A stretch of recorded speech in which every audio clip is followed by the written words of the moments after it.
Gracias a todas, a todos, muy buenos días. Bienvenidas y bienvenidos a este módulo en pensamiento crítico en las ciencias sociales. Soy Alonso Vázquez Moyers, profesor de la Escuela Judicial Electoral.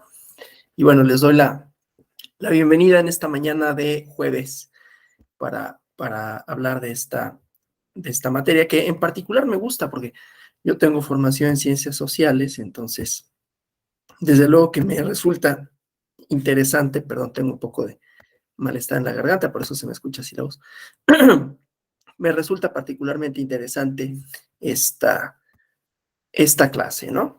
Entonces, bueno, lo primero que tenemos que decir es que, y ahorita lo vamos a ir vinculando, primero voy a dar un panorama global, un panorama general de lo que estudian, lo que hacen las ciencias sociales, ¿no? Las preguntas que responden y en el cómo las responden, cómo las abordan, vamos a ir viendo la importancia que tiene el pensamiento crítico, ¿no? Como una forma de analizar, de cuestionar justamente las cosas.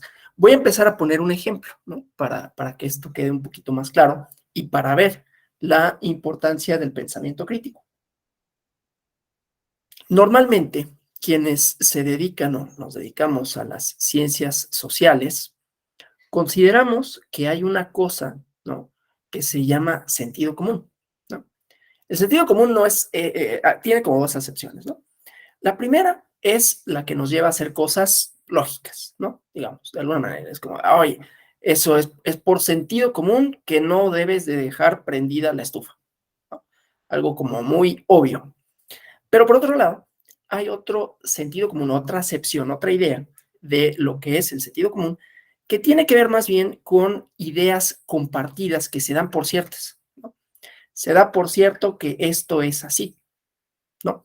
Y normalmente en nuestra vida social, es decir, en todos lados, en donde nos movemos, en la conversación cotidiana, en los noticieros, hay ciertas verdades, que no necesariamente son verdades, pero que se dan por sentadas, que se dan por hecho que así son las cosas, ¿sí? Bueno, el trabajo de quien hace ciencias sociales es tratar de preguntarse por esas cosas que se dan por ciertas e inclusive cuestionarlas, inclusive decir, pues es que no es así. Hace algún tiempo, en una presentación de un libro que tiene que ver con otros temas, pero que es un abordaje sociológico al fenómeno de la inseguridad en México, que se llama El crimen como realidad y representación. El profesor del Colegio de México, Fernando Escalante, les voy a poner este ejemplo, es un poquito feo, ¿no? Pero que tiene que ver con la realidad del país. Y entonces, eh, ustedes sabrán que el el mercado, lo que, como quiera decírsele, de las sustancias prohibidas, propiamente lo que conocemos como drogas, es muy redituable, ¿no? Genera mucho dinero. Y entonces, eh, escuchó el profesor una serie de declaraciones que daban cifras, ¿no? Que daban cifras de cuánto dinero suponía el negocio del narcotráfico. Eran cifras astronómicas, desde luego, pero eran muy dispares entre ellas. Lo escuchó en Hillary Clinton, lo escuchó en el Senado de Estados Unidos y lo escuchó en México. Y parecía que era un concurso de quién decía más, y el que dijera más es seguramente, obviamente no era así, pero parecía que el que dijera más era el que mejor le atinaba a las cosas. Con ello no quiere decir que no se mueva mucho dinero, tampoco el profesor Escalante. Pero la pregunta fue, ¿cómo saben? ¿Cómo saben qué es esa cantidad? Y no otra. Puede ser mayor, puede ser menor, pero ¿cómo saben? Y se puso a indagar. Ese cómo saben lo llevó a una entrevista con, estos eran datos que daba el Consejo de Estado, ¿no? El Departamento de Estado, perdón. Y entonces, una entrevista con un sheriff en Arizona, no Arpaio, un sheriff de la frontera. Y le preguntaron, no un sheriff, no es cierto, una de las personas encargadas de las aduanas y esto, ¿no? Y le dijeron, ¿cuánta droga pasa por tu frontera?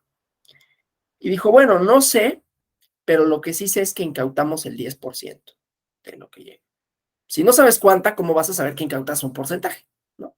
Bueno, entonces dijeron, incautas el 10%. Entonces quiere decir que pasa tanta droga, ¿no? En cantidad.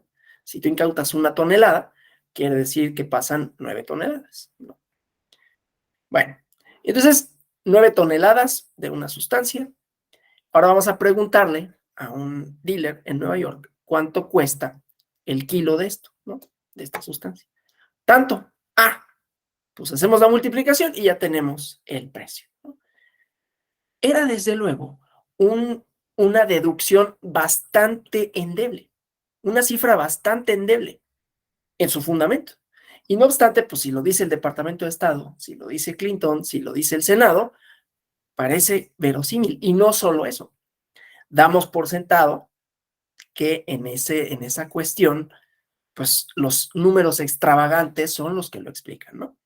Con ello no quiere decir que no haya números extravagantes, solo digo que hay este tipo de cuestiones que damos por sentado y que la pregunta básica para cualquier cosa de estas es, ¿cómo saben? Y a lo mejor encontramos que sí saben, ¿eh? Esto no quiere decir que sea mentira necesariamente, o que sea una invención, o que sea una fantasía. Puede decir, ¿cómo saben? Pues así y así, ok, ¿sí? Pero lo cierto es que nos movemos en nuestra vida social con una serie de imaginarios, de percepciones, de ideas, en donde lo más importante es preguntarnos de dónde viene, por qué actuamos de esa manera, por qué pensamos de una forma determinada. Voy a poner otro ejemplo. No voy a decir geografías específicas, pero hay lugares, yo vivo aquí en la Ciudad de México, ¿no? Hay lugares que por mera percepción, por mera idea, pensamos que son más inseguros que otros, ¿no? No necesariamente es así, no es que habíamos revisado una estadística y decimos, no, pues aquí en la colonia X es más peligroso que en esta, pero el entorno, lo que pensamos, lo que nos dicen, hace no solo pues el que evitemos ese lugar, sino que actuemos de determinada manera, ¿no? Pues si voy ahí, no te vistas de esta manera, no te bajes del coche, pásate los altos, ¿no? Eso sucede a cada rato, ¿no?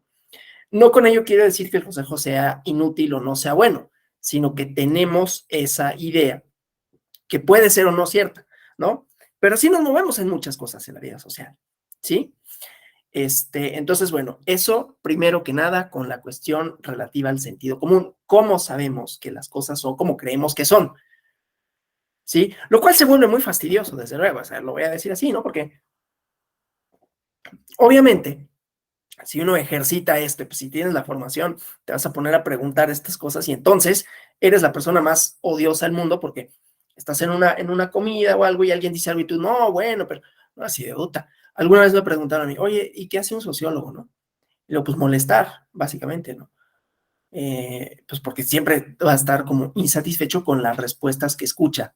Claro, tampoco hay que ser pedantes, ¿no? No, yo voy a decir como si sé las cosas, ahorita vamos a eso, ¿no? Simplemente la pregunta, ¿no? Entonces te dicen algo y te estás como de, bueno, no es tan así, ¿no? Hay estos otros factores y el chiste también es unir puntos o variables, como quieren determinarle, ¿no? Al saber, y al rato me voy a referir con un poco más de amplitud a esta cosa de la complejidad. Los fenómenos sociales son complejos y por lo tanto tienen muchas causas, muchos asegúnes, muchas formas de explicarlo y juegan todas unas con las otras y muchas veces pues nosotros damos por sentado que las cosas son como un poco más automáticas de lo que realmente son, lo cual no quiere decir que en la ciencia social se revele una verdad absoluta, ¿no?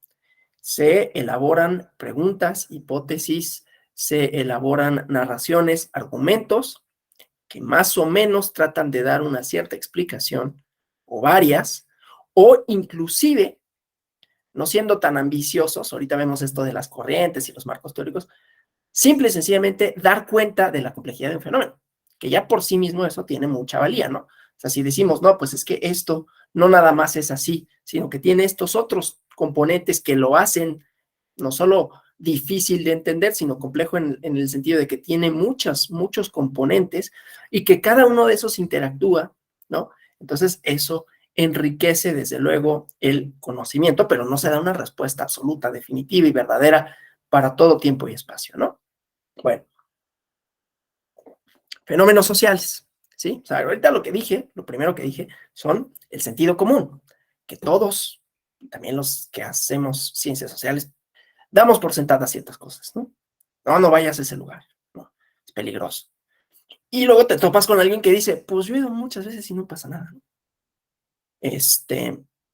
Bueno, eso nada más como para poner ejemplos de esto del sentido común compartido, ideas compartidas, tenidas por ciertas, que no necesariamente son así, pero que actuamos como si fueran, ¿sí? Esto es mejor que esto, ve a tal lugar, haz tal cosa, no hagas esta otra, el gobierno es esto, el poder es esto, esa me encanta, ¿no?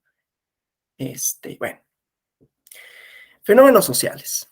¿Qué son los fenómenos sociales? Esa es una pregunta que resulta también interesante, porque con el pensamiento crítico nos va a dar cuenta, y la ciencia social nos va a dar cuenta, que las cosas no son tan obvias, ¿no? O sea, que los fenómenos sociales, ¿no? A veces están ahí, ¿no? Nada más falta que alguien estudie, que lo vea, que se dé cuenta y diga, ah, aquí hay algo. Es decir, no necesariamente es algo evidente. Voy a poner un ejemplo, ¿no? Ah, esto es importante. ¿Por qué pongo ejemplos? Las ciencias sociales son una ciencia empírica. ¿Qué quiere decir? Primero, que tienen una metodología. Y segundo, que está vinculado con aquello que decimos que es la realidad. La realidad es un problema filosófico al que no me voy a meter aquí, pero aquello que es parte de nuestro mundo social, ¿no? Con ello piensen en cualquier cosa, ¿no? Los semáforos, el metro, la educación, el tráfico, por qué lavamos o no lavamos los trastes, eso parecería como, pues eso yo decido que soy flojo o no, pero digamos, puede ser algo, puede haber algo ahí, no necesariamente, pero puede haber algo ahí. ¿Por qué nos levantamos o no a una determinada hora? ¿Por qué hay lugares que la gente es más puntual que en otros? ¿Por qué hay lugares en los que la religión tiene más peso que en otros? ¿Por qué, no sé, todo este tipo de cosas es lo que se pregunta? Entonces, ¿qué son los fenómenos sociales? Son aquellos acontecimientos, hechos que trascienden a la persona que los hace, ¿sí? Aunque en su acción se encuentre inserto ese fenómeno. Es decir, son comportamientos, ideas, acciones que no solo son individuales y que no solo se explican de manera individual, porque hay muchas personas que lo hacen, que no necesariamente están conscientes de eso que hacen y que cuando llevan a cabo estas ideas, comportamientos, conductas, discursos, ¿sí? Son portadores de otros significados. De manera tal que no es algo individual, ¿no? No es, pues, ¿por qué a mí no me gusta levantarme temprano? Que no me gusta, ¿no? Pues ¿por qué no? Porque pues, es más rico dormir hasta las 7 de la mañana que despertarse a las 6, bañarse, planchar, ¿no? Desayunar, estar listo para las 7, ¿no? Con ello no estoy quejando, ¿no? Me gusta esta clase. Pero claro, si a mí me dijeron la clase a las 9, pues está más rico porque me puedo levantar a las 7, ¿no? Que levantarme a las 6. No me gusta levantarme a las 6. Pero eso no son fenómenos sociales, eso soy yo flojo, ¿no? No obstante, puede haber un fenómeno social inserto en los horarios, ¿no? ¿Por qué las escuelas entran a las 7 de la mañana? ¿No? ¿Por qué hay más tráfico a determinadas horas? Claro, la respuesta es pues porque es hora pico. Sí, pero ¿por qué en algunos lugares hay más tráfico que no? ¿Porque hay más gente? Sí, pero ¿por qué en ese lugar hay más gente? ¿No? Entonces, vamos encauzando, encuadrando los comportamientos, las ideas, las conductas de las personas que, insisto, trascienden a la gente. Hablando del tráfico, ¿no? Bueno, sí es cierto que hay hora pico, sí es cierto que hay mucha gente en esta ciudad, Ciudad de México, y sí es cierto que los traslados llegan a ser muy, muy largos, ¿no? Yo ahorita acabando esta clase tengo que desplazarme al Ibero de Santa Fe, entonces tengo que salir con 1 hora 20 de anticipación, ¿no? Lo cual es como, ay, ¿no? Digo, afortunadamente para mí me gusta manejar, pero bueno, independientemente de eso, hay un fenómeno social inserto ahí porque si uno ve en el tráfico, la mayoría de la gente, y me incluyo, vamos En un automóvil, una sola persona. Una sola persona en un auto que no solo contamina, también contamina, hace tráfico. ¿Por qué no hay otro modo de desplazarse? ¿Sí? Y las explicaciones son varias, ¿eh? Uno puede decir, pues porque el transporte público, pues también va lleno, es más lento, no sé si sea más lento, ¿verdad? Ahorita con lo del metro, pues obviamente, yo no me quiero subir al metro, ¿no?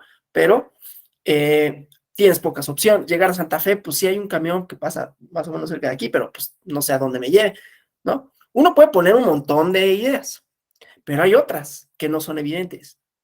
Hay una cultura del automóvil que no es como muy ideal, pero hay una cultura del automóvil, ¿no? El automóvil como un espacio cerrado que me permite a mí supuestamente ir más cómodo. Hay una cosa de estatus ahí, ¿no? Es decir, hay muchas cosas que se atraviesan y que no necesariamente yo soy consciente cuando prendo mi auto y digo, ah, no, pues voy a manejar 1 hora y 20. Oye, si tomas el camión, a lo mejor pon tú que haces 1 hora 40, pero pues vas a ir leyendo, ¿no? Quién sabe, ¿no? A lo mejor me toca ir parado y voy a ir más incómodo. Pero a lo que voy es que las explicaciones de conductas que parecieran individuales, los porqués no son solo individuales. No soy solo yo. Y si no soy solo yo, entonces eso quiere decir, o sea, si mucha gente lo hace y tiene razones más o menos compartidas, entonces quiere decir que ahí hay algo y que las explicaciones, insisto, no es lo que la persona me diga. Aún si es lo que la persona me dice, o sea, voy, lo entrevisto y me dice sus porqués, y luego voy a entrevisto a otras 3, 4, 20, 30 personas, voy a encontrar que las explicaciones no son tan diferentes la una de la otra. Por lo tanto, hay un sentido común compartido, por ejemplo, del uso del automóvil. ¿Sí? ¿Sí? Y aquí lo interesante es que la persona, el sociólogo, el politólogo, quien sea, tiene que hacer la pregunta clave, ¿no? ¿Por qué usas el automóvil? Bueno, eso me va a llevar a otra y esa otra y esa otra. Y yo quiero desvelar, quiero dar cuenta de que es una cosa de estatus, ¿no? Claro, no me lo van a decir así, porque nadie lo va a reconocer, ¿no? Entonces, tengo que hacer la pregunta de manera tal que, no, tampoco le estoy sugiriendo la respuesta, ¿no? Así como los testimonios y esto, no estoy sugiriendo la respuesta, pero que sí dé para una elaboración mayor, ¿sí? Entonces, también, ya decía, además de cuestionar el sentido común, vamos a hacer preguntas como método, ¿sí? Ahorita voy a eso. Empezando por qué es un fenómeno social, dónde los veo, cómo los veo, ¿no? Entonces los puedo ver en la gente que maneja. Voy a poner un ejemplo más. Perdón si estoy cansándolos mucho con eso de ejemplos y ejemplos y ejemplos, pero quiero que quede claro, ¿no? Un ejemplo de un estudio y un ejemplo de la vida cotidiana mía, ¿no? Yo salgo a la calle a eso de las 7:30 de la mañana a pasear a mi perrito, ¿no? Y pues eso que tiene, ¿no? Pues cada quien puede hacer lo que quiera en su calle, pero resulta que aquí en la colonia me encuentro a mucha gente más o menos de mi edad, ¿no? Que está entre los 35 y los 45 años, que viven solos, como yo, que no tienen hijos, como yo, y que lo que tienen es un perrito, como yo, ¿no? Si fuera nada más yo, pues bueno, pues ese güey no quiere tener hijos, ¿no? Vive solo y hace lo que... ¿Por qué? ¿Por qué? Pues porque se le antoja, ¿no? Pero esta cosa de personas de mi generación que no quieren tener hijos, que no queremos tener hijos, que tienen perros, que viven solos, no soy solo yo, ¿no? Pero también tiene otro componente. Tiene un componente de geográfico, ¿no? Es decir, esto se ve sobre todo en ciudades más o menos grandes y se ve sobre todo en la clase media, ¿no? Entonces, tiene estas dos, de manera tal que yo no soy solo yo, o sea, lo que hago, esto de tener un perro y vivir solo y no tener hijos, no soy solo yo. Y no es solo en esta colonia, y no solo es en la Ciudad de México, ¿no? Hay otras ciudades en donde se observa el fenómeno. En Europa tienen un problema, ¿no? De que la población relativamente joven ya no tiene hijos, ¿no? Entonces dicen, ¿qué vamos a hacer en 20, 30 años? Vamos a tener muy bajo nivel poblacional en edad productiva. ¿Y qué vamos a hacer con los jubilados, no? Entonces, ese es otro fenómeno social.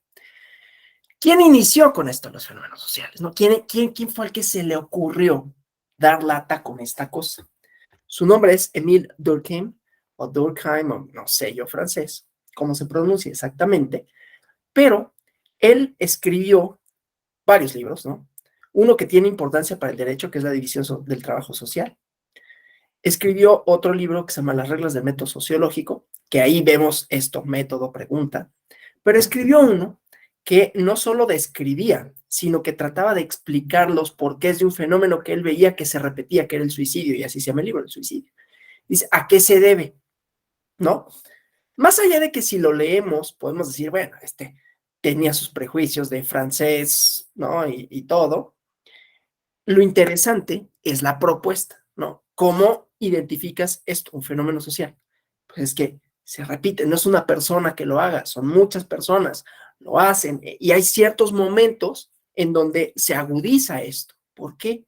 Y entonces empieza a tratar de buscar los porqués en si estaban o no casados, por ejemplo, casadas, obviamente si eran hombres o mujeres, si tenían religión, si perdían o no el trabajo. Y entonces empezó a tratar de desgranar los porqués y decía, es que no es nada más algo que una persona haga y luego otra y luego otra. Si lo hace mucha gente, no. Entonces quiere decir que responde a algo más que los individuos que lo realizan. Ese es un fenómeno social. ¿Sí? ¿Sí? Bueno, es que tengo aquí, yo estoy viendo nada más el PowerPoint, entonces déjenme aquí ponerlos para poderles ver en caso, ¿no? Ya saben, la mecánica, la dinámica, si hubiera alguna pregunta, si hubiera algún comentario, pues me comentan, ¿no? Me pueden interrumpir, pueden alzar la mano, pueden utilizar el chat. Bueno, construcciones sociales. Hay unos memes, ¿no? Que están muy simpáticos, en donde está una persona que está muriendo, ¿no? Y dice, me estoy muriendo, llamen a un doctor. Y llega un doctor. Yo soy doctor en sociología. Doctor, me estoy muriendo. La muerte es una construcción social. No. Obviamente están ironizando porque muchos sociólogos, y me incluyo, pensamos que mucho de nuestro mundo social, que conste, ¿no? No el mundo físico, ahorita hacemos esa diferencia, es una construcción, es decir, pudo haber sido de otra manera, no hay algo lógico, no hay algo obvio en por qué pensamos de una determinada manera, por qué hablamos de una determinada manera, o por qué, por ejemplo, actuamos en el mundo social de una determinada forma, ¿no? Voy a poner ejemplos de qué son construcciones sociales, porque así nada más dicho, quizás no tenga demasiado sentido, ¿no?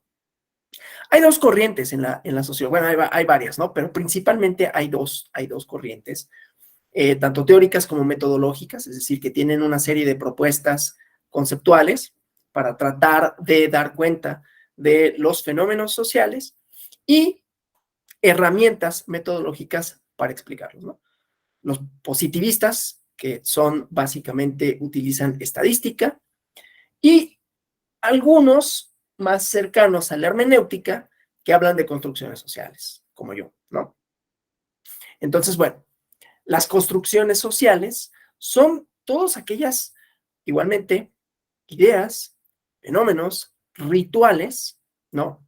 Que le dan sentido a nuestra vida social, pero que no son por sí mismas naturales. Voy a poner un ejemplo. Ya saben, aquí los ejemplos me sirven, sobre todo para dar cuenta, o sea, no más va a ser una clase así como teórica, ¿no? Entonces, bueno, las construcciones sociales son así, lean a Berger y Luhmann y pues mucho gusto, ¿no?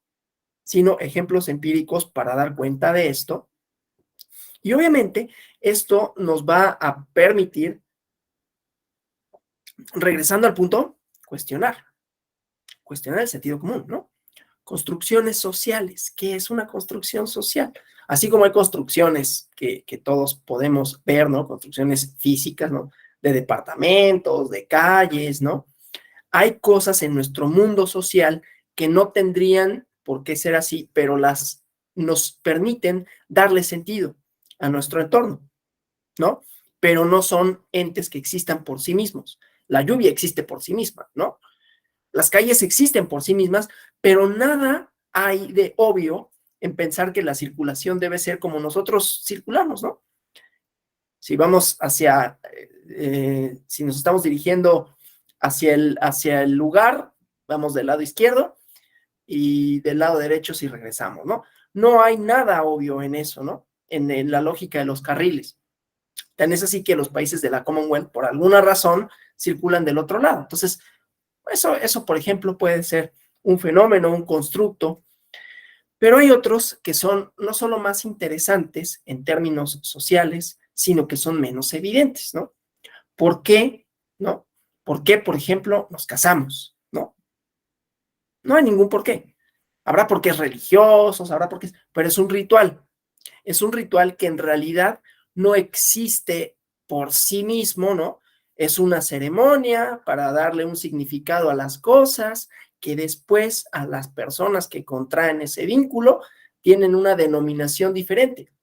Las denominaciones que utilizamos en nuestra vida cotidiana son constructos sociales, ¿no? La noción de ciudadano para hablar de cuestiones electorales es un constructo, ¿no? Es decir, no existen los ciudadanos y las ciudadanas, es una denominación que se le ha dado históricamente a aquellas personas que pueden participar en la vida colectiva.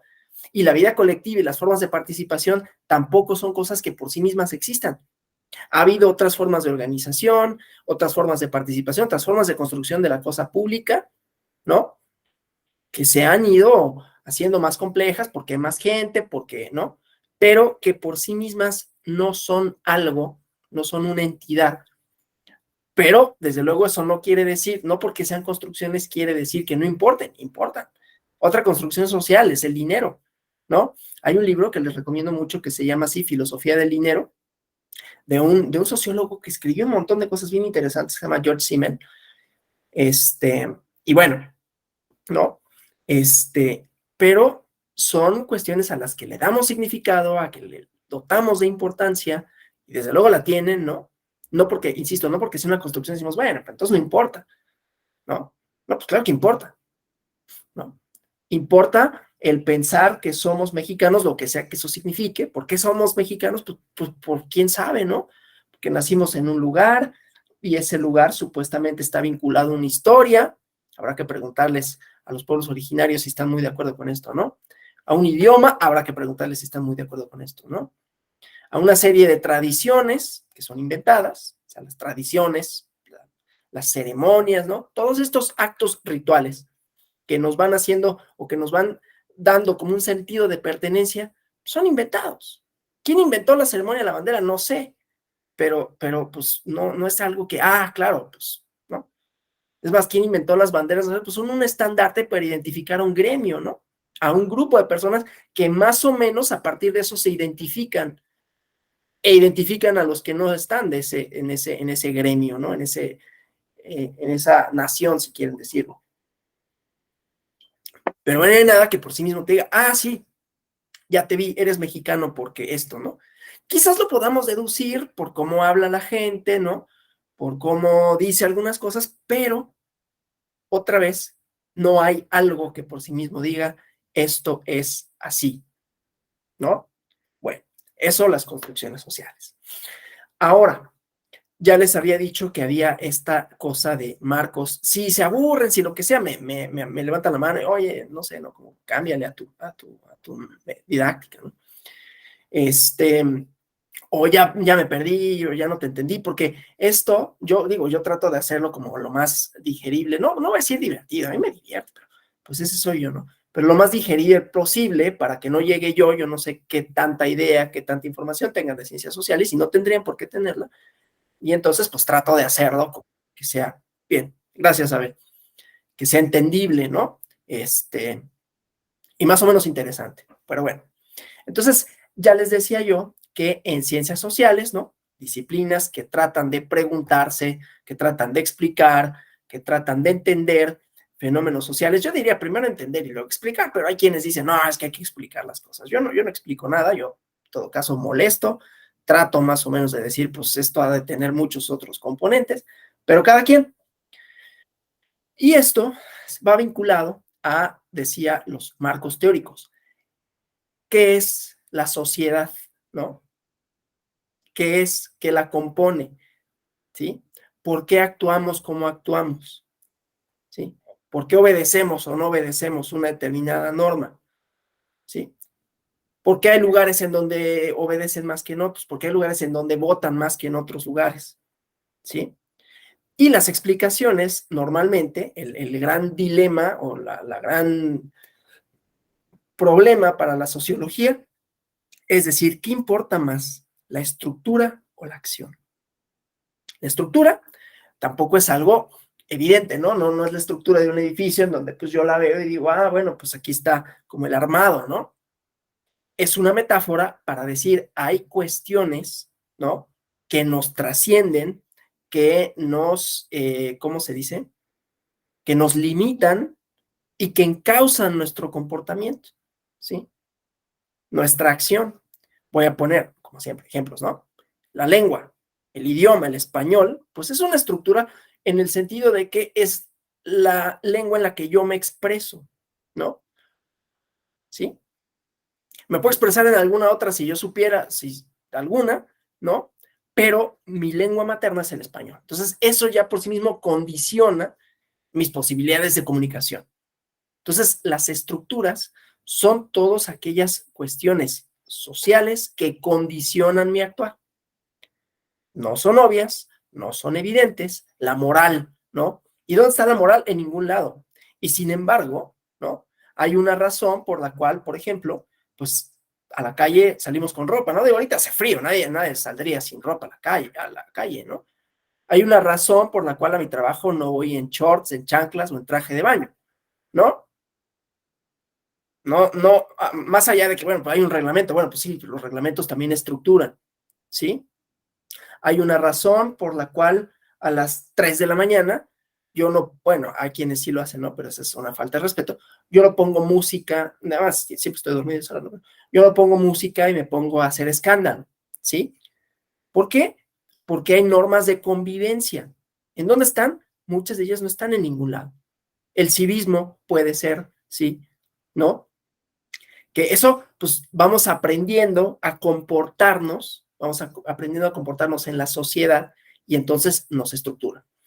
Hay unos que son mucho más pesimistas con relación a la estructura que otros. Habrán escuchado del filósofo francés postestructuralista Michel Foucault. Él decía justamente, y les recomiendo mucho que lean, no sé, Vigilar y Castigar, por ejemplo, para el derecho. Él decía justamente, las estructuras son mecanismos de disciplinamiento. Uno llega a la escuela, bueno, empieza la escuela y ¿qué es lo primero? Uniforme, ¿no? Todo mundo para que se vea igual, ¿sí? Para que te comportes, ahí te enseñan a comportarte, lo que sea que eso signifique. ¿Qué dice Foucault que significa? Significa que te enseñan a obedecer a la autoridad, a ser, no lo dice así, ¿no? Pero a tener una cierta sumisión ante el Estado, ¿no? A perder independencia, pues. ¿Sí? No estoy diciendo que así sea, estoy diciendo que hay estructuralistas, aunque eres postestructuralista, que así lo mencionan, ¿no? Entonces, todas estas cosas que van guiando nuestro comportamiento, oye, eso no se puede hacer, ¿por qué no? ¿No? Siempre, no falta el que diga, ¿por qué no? Eso no se hace y damos por sentado que eso no se hace, aunque no necesariamente sea sancionado o sancionable, ¿sí? No se habla con la boca llena, ¿no? ¿Por qué no? Se ve feo, ¿sí? No te vistes de una determinada manera, ¿por qué no? Claro, las estructuras son plásticas, ¿no? No quiere decir que para todo lugar y en todo momento sean las mismas, ¿no? Tan es así, hay estructuras sociales que son muy evidentes, ¿no? Que están vinculadas con nuestros constructos, ¿no? Con nuestras ideas, que van cambiando. La idea de familia, ¿no? La misma idea de decir, por ejemplo, es que las personas deben de tener familia, vienes al mundo para tener familia. Esa era una idea que va estructurando porque entonces yo todas las acciones que llevo a cabo a lo largo de mi vida joven me van a llevar a tener una familia. Y ahora pues eso ya no. No es que no, pero hay mucha gente que ya no lo hace, ¿no? Por eso digo, son plásticas, tampoco es que sean permanentes y que todo, en todo lugar, en todo momento, sirvan, ¿no?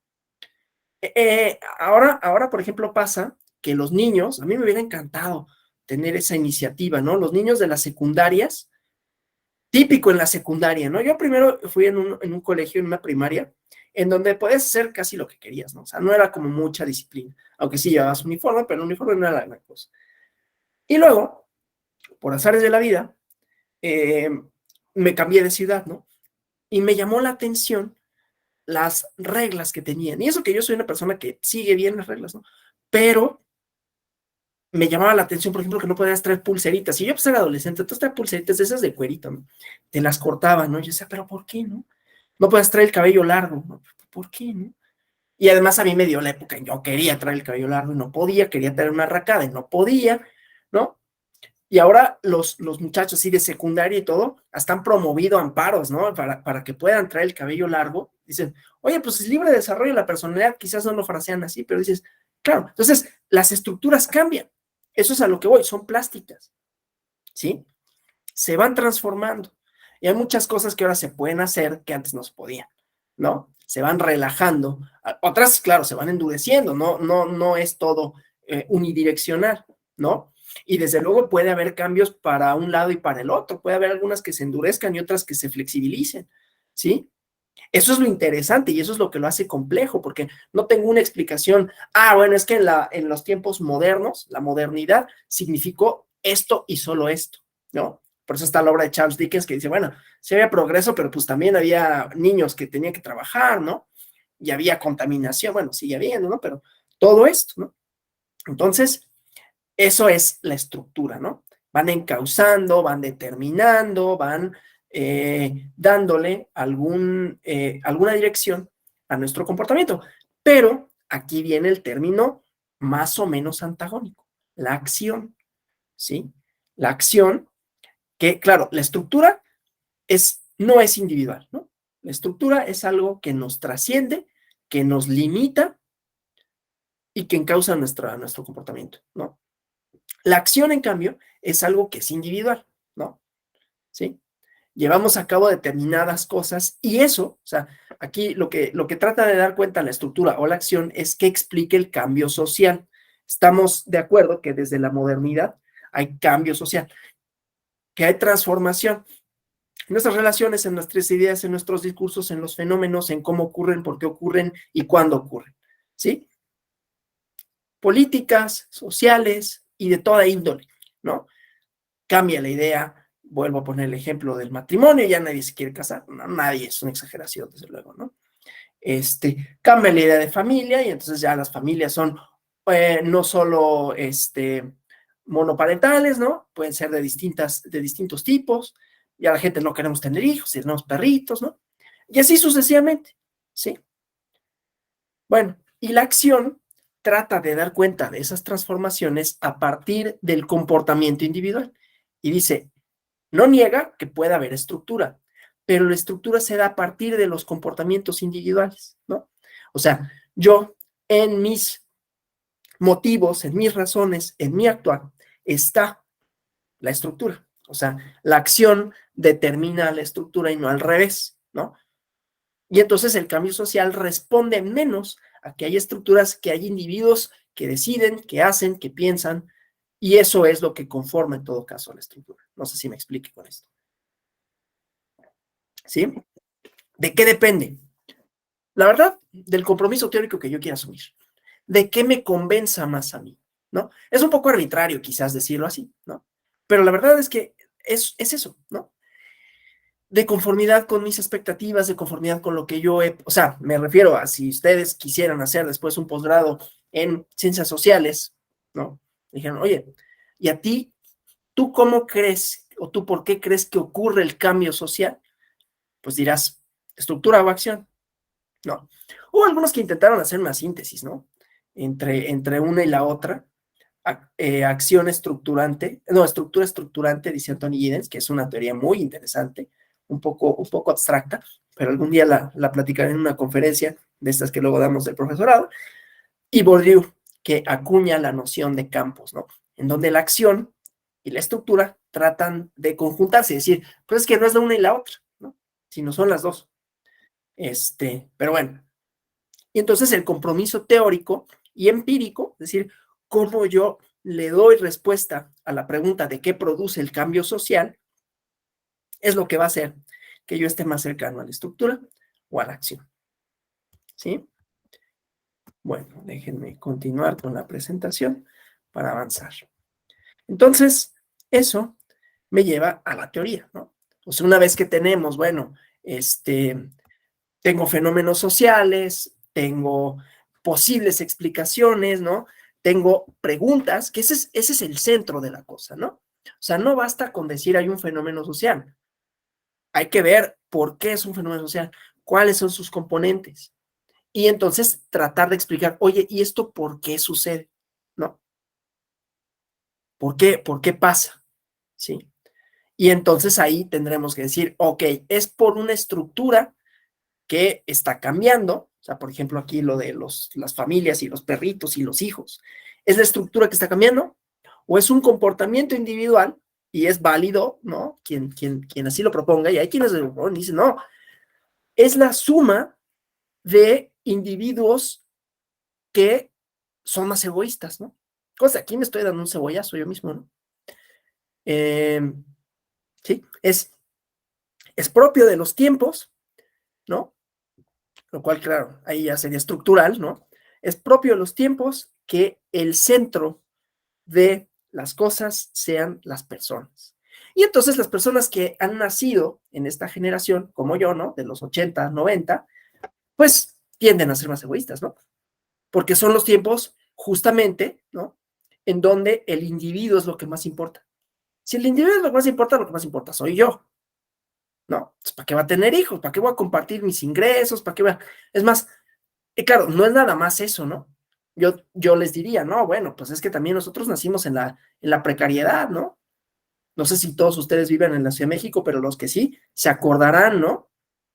De las contingencias. Aquí llega a haber todavía, ¿no? 3, 4 al año, pero antes era de verdad de que no podías ir a la escuela. O sea, yo me acuerdo una vez en un entrenamiento de fútbol, estaba chiquito, ¿no? Y llegó la directora a decirnos, no pueden entrenar porque estamos a 390 puntos y meca, que ahora ya no los alcanzamos, ¿no? Con todo y que hay contaminación horrible y todo, ¿no? Y entonces, pues como que nuestra idea de futuro era como, pues, lo que alcance, ¿no? Entonces, si no tienes una idea de futuro, pues, ¿qué diablos vas a querer traer gente al mundo, ¿no? Claro, esa es una explicación que yo doy, más o menos es ad hoc porque se adapta a lo que yo quiero decir, ¿no? Y estoy justificándome. Pero si vamos encontrando que esa misma explicación la da mucha gente, entonces ya no es nada más mi explicación ad hoc, de, mira, que te sale tu lado abogado y ya tienes para justificar tu propio egoísmo. Pero habrá quien diga, y podría tener razón, ¿no? Es por el egoísmo propio de los tiempos. Bueno, pero esto no nada más es una deducción de decimos, esto es por esto. Hay teorías, ¿no? Hablando de memes, y seguramente lo han visto, ¿no? Hay en las corrientes de las ciencias sociales, porque las ciencias sociales, y ya veremos, ¿no? Se dividen en varias disciplinas, hay una idea muy, muy, muy curiosa, ¿no? Con relación a la teoría. Y entonces hay un meme que dice, a tu teoría le falta calle, ¿no? Es como si la teoría es una abstracción, son conceptos, están bonitos, pero tú estás en un escritorio, estás en una biblioteca, estás a todo dar, ¿no? Y no sales a ensuciarte a la calle, ¿no?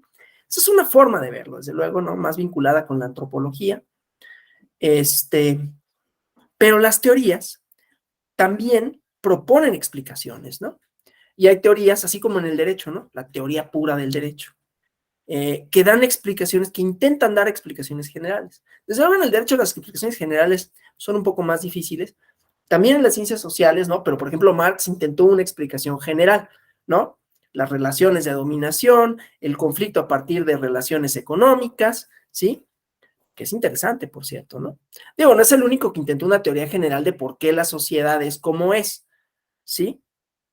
Pero entonces, ahí vamos a encontrar conceptos, ideas, métodos para entender lo que veíamos en la lámina anterior, fenómenos sociales, por qué suceden, a qué atienden, cuáles son las estructuras. Entonces, necesitamos teorías, ¿sí? Ahora, en los inicios de las ciencias sociales, ¿no? O los inicios, no los inicios de las ciencias sociales, van vinculados en el siglo XIX con la idea positivista, ¿no? La idea de que si para la naturaleza hay leyes universales, ahí podríamos decir, bueno, son leyes universales para nosotros, son medias ad hoc, ¿no? O sea, la ley universal funciona para nosotros seres que vemos tridimensionalmente, ¿no?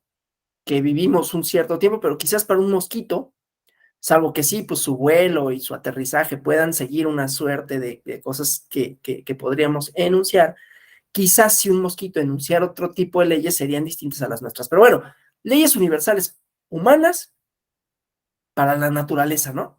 Entonces, la caída de un objeto la puedo explicar y puedo enunciar la ley de la gravedad, ¿no? La ley de la gravitación universal, que si los planetas, las masas. Y entonces, un sociólogo de nombre Augusto Comte trata de acuñar una física social, ¿no?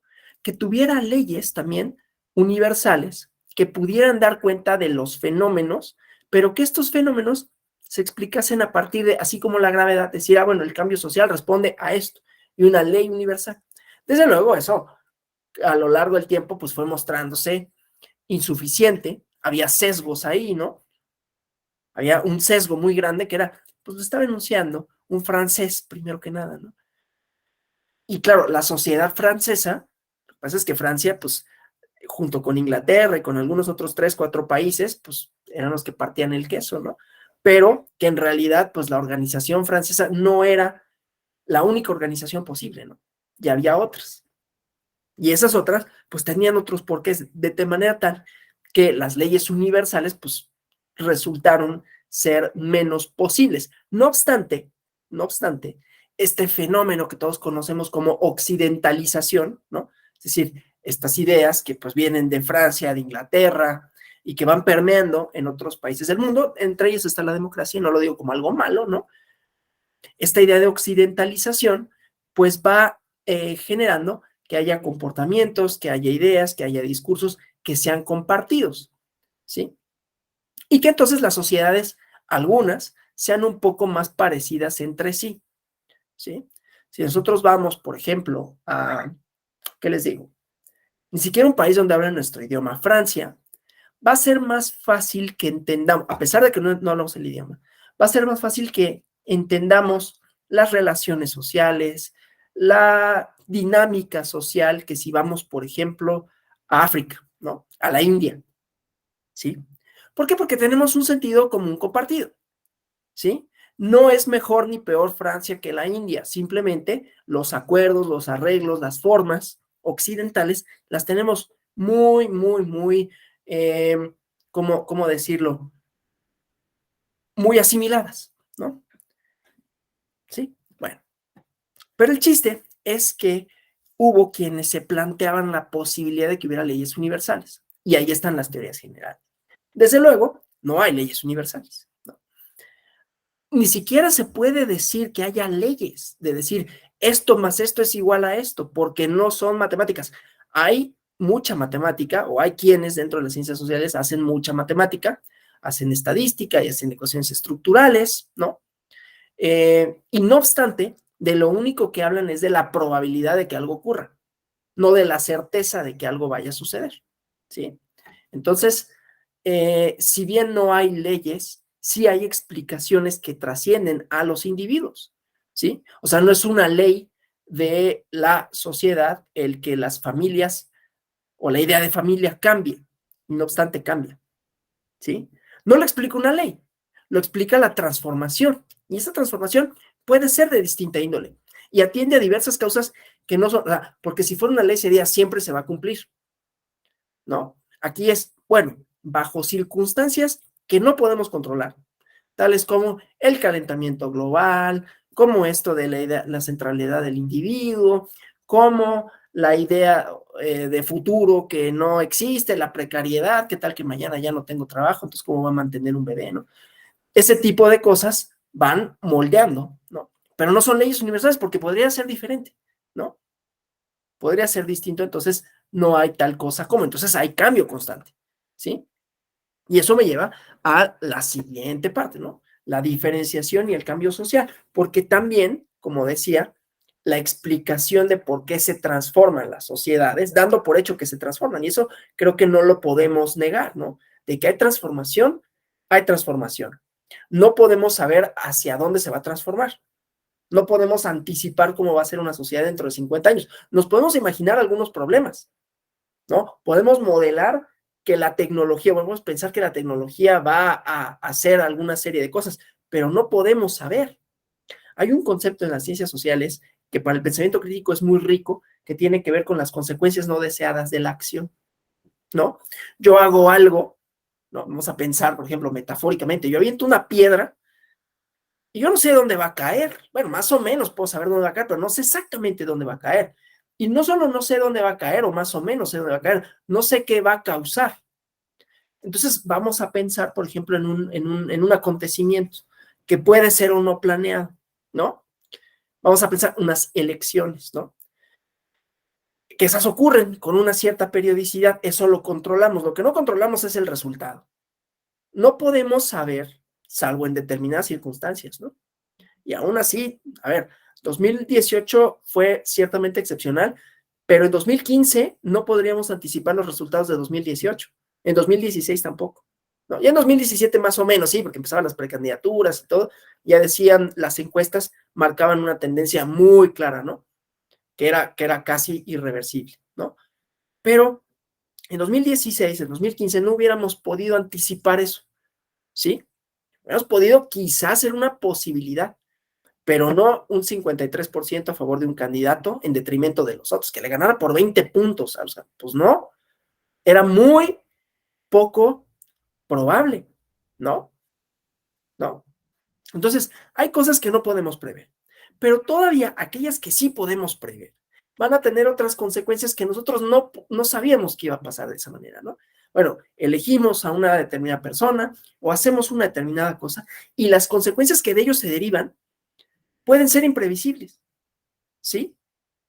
Pueden ser imprevisibles. Algunas no, algunas, pues sí, ya sabía, pues por eso este cuate lo había dicho toda la vida, ¿no? Lo dijo siempre, no está hablando de nadie, o tal vez sí.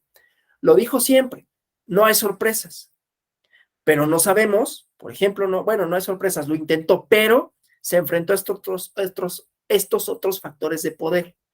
Ah, tampoco hay una sorpresa en eso, no, pero no sabemos cuál va a ser el resultado de ese enfrentamiento, qué va a pasar, qué van a hacer. Podemos más o menos decir, bueno, era más o menos obvio, pero no sabemos cuál va a ser el resultado de las cosas, ¿sí? Entonces, o aprobamos una ley, voy a poner otro ejemplo, ¿no? O sea, aprueba una ley, y entonces la ley tiene un contenido, ¿no? Ese contenido estuvo en disputa, porque los diputados, unos estaban de acuerdo, otros no, las senadoras, unos estaban de acuerdo, otras no, y bueno, se aprobó por mayoría, ¿no? Mayoría simple, vamos a decir que no es una reforma constitucional.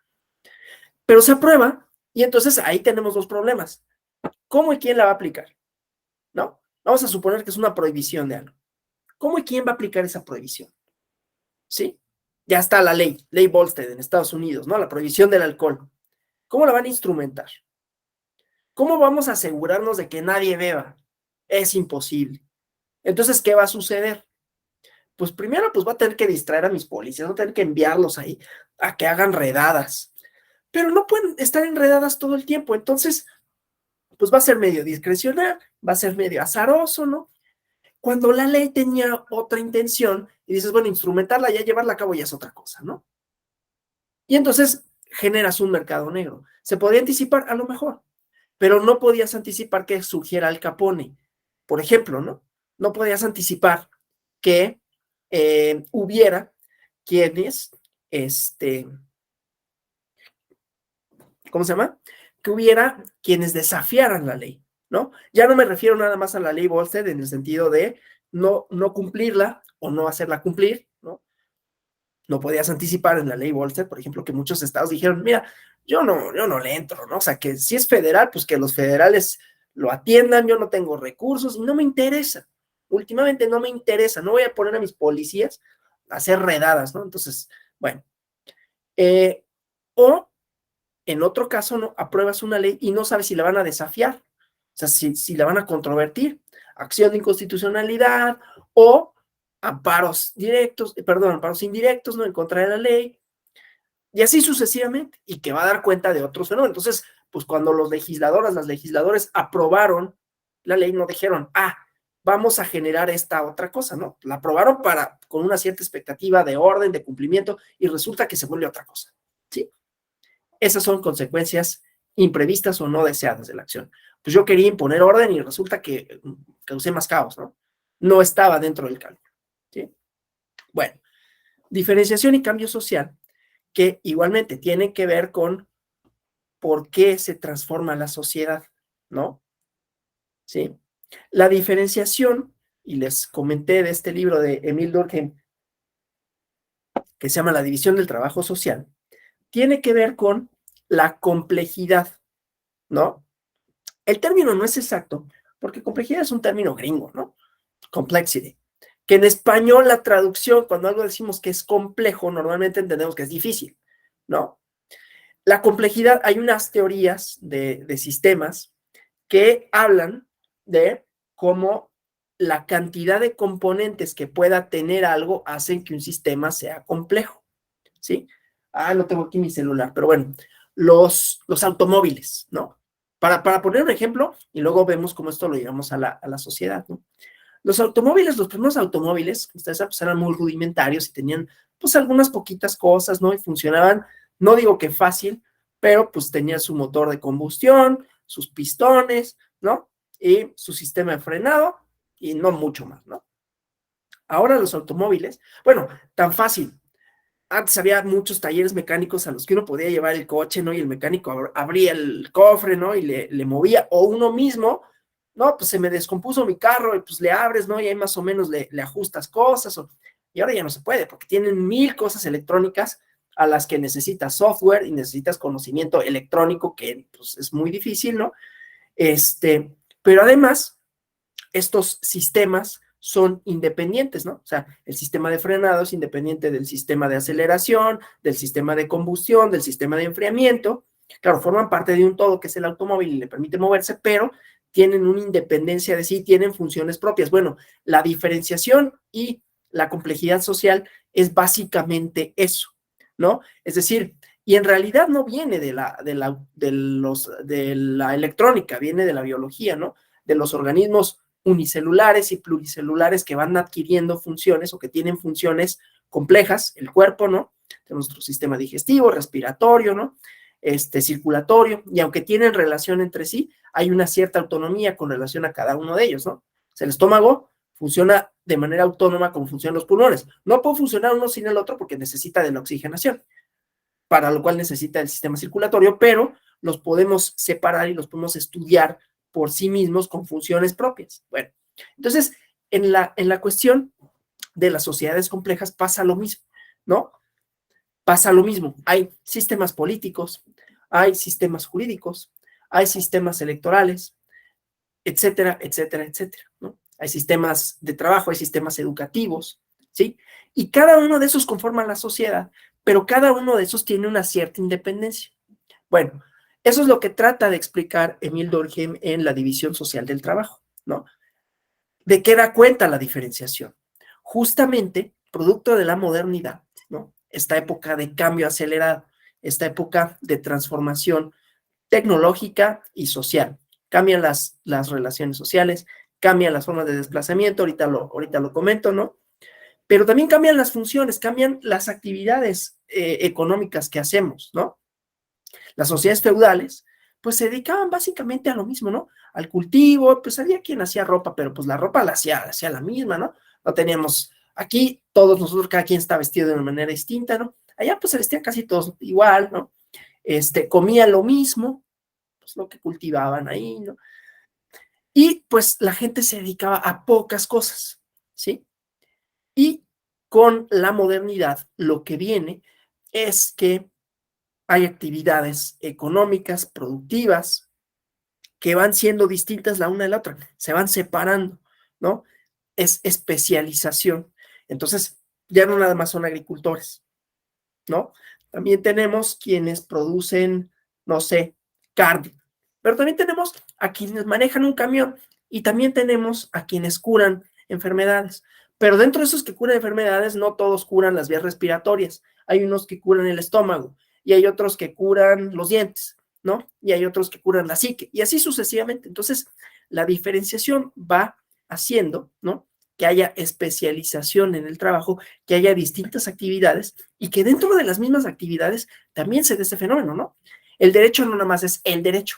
El derecho civil, penal, mercantil, electoral, constitucional, ¿no? Y cada uno tiene sus conceptos, su especialización, sus ideas, ¿sí?